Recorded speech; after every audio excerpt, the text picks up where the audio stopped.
एक कहावत है, जितनी मजबूत सेहत होगी उतनी ही मजबूत होगी दौलत। और यही बात आज भारत और यूएई की साझेदारी पर बिल्कुल फिट बैठ रही। जी हां, जब एक तरफ अमेरिका ने भारत पर टैरिफ लगाया तो दूसरी तरफ भारत और यूनाइटेड अरब अमीरात यानी यूएई ने अब एक नई पहल शुरू कर दी, जो न सिर्फ हेल्थ सेक्टर को मजबूत करेगी बल्कि डॉलर की बादशाहत को भी सीधी चुनौती देगी। जी हां, अब भारत से यूएई को दवाइयां जाएंगी, लेकिन डील होगी डॉलर में नहीं बल्कि भारतीय रुपए और यूएई दिरहम में। यह कदम दोनों देशों की अर्थव्यवस्था को और मजबूत करने वाला कदम है और इसका सीधा असर वैश्विक व्यापार पर भी पड़ने वाला है।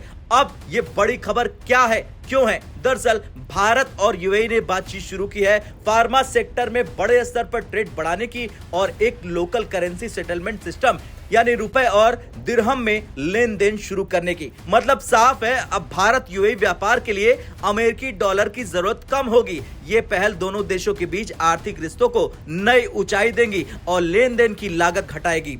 अब जानते हैं क्यों खास है ये फार्मा सेक्टर। दरअसल भारत दुनिया का फार्मेसी ऑफ द वर्ल्ड कहलाता है। जेनरिक दवाइयां और वैक्सीन सप्लाई, इन सब में भारत की पकड़ बहुत मजबूत है। दूसरी ओर यूएई मध्य पूर्व और अफ्रीका के लिए गेटवे है। मतलब अगर भारत से दवाइयां यूएई जाती हैं तो वहां से पूरे खाड़ी और अफ्रीकी देशों में आसानी से ये पहुंच सकेंगी। यही वजह है कि दोनों देशों की बातचीत तीन मुख्य बिंदुओं पर रही। पहला, भारतीय दवाइयों को जल्दी रेगुलेटरी अप्रूवल मिले। दूसरा, सप्लाई चेन और मजबूत बने। और तीसरा, भारत को हेल्थ केयर में भरोसेमंद पार्टनर की तरह प्रोजेक्ट किया जाए। अब आते हैं असली मास्टर स्ट्रोक पर। भारत और यूएई ये देख रहे हैं कि लेन देन डॉलर को बाईपास करके सीधे भारतीय रुपए और यूएई दिरहम में किया जाए। इससे क्या होगा? इससे यह होगा कि विदेशी मुद्रा उतार चढ़ाव का असर कम हो जाएगा, ट्रांजैक्शन कॉस्ट घट जाएगी, दोनों देशों की वित्तीय संप्रभुता मजबूत हो जाएगी।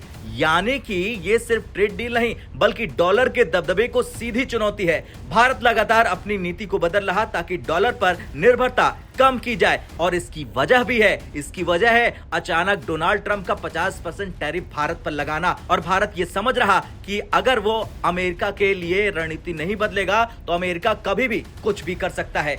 और यही वजह है कि रूस से एनर्जी डील में भारत ने रुपए में पेमेंट किया है। अब यूएई के साथ रुपए दिरहम सेटलमेंट होगा। आगे और देशों के साथ ऐसी डील्स की तैयारी है। ये भारत के लिए लॉन्ग टर्म स्ट्रेटजी है जो आर्थिक मजबूती और राजनीतिक स्वतंत्रता दोनों देती है। यूएई के लिए भी एक बड़ा मौका है। वो खुद को रीजनल फाइनेंशियल हब बनाना चाहता है। भारत के साथ करेंसी में डील करने से यूएई की ग्लोबल पोजीशनिंग और मजबूत हो जाएगी। इससे खाड़ी देशों को भी संदेश जाएगा कि लोकल करेंसी से भी मजबूत व्यापार हो सकता है।